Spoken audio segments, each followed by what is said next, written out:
আজ আমি তোকে খুদের নাড়ু খাওয়াবো। খুদের নাড়ু? মা কি মজা, কি মজা! আমাকে আজ পর্যন্ত কেউ খুদের নাড়ু দেয়নি।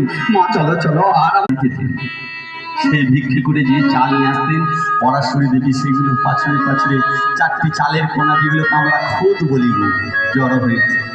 সেই খুদগুলো নিয়ে ভেজে পাকাবে কিসে নাড়ু?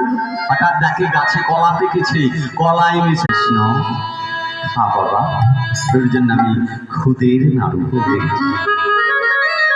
আমার ভগবান শ্রী গোবিন্দ আজ খুদের নাড়ু খাচ্ছে।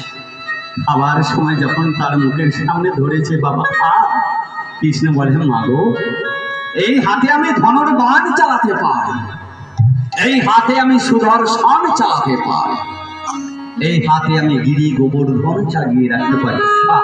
আমি কিন্তু নিজের হাতে খেতে পারি না।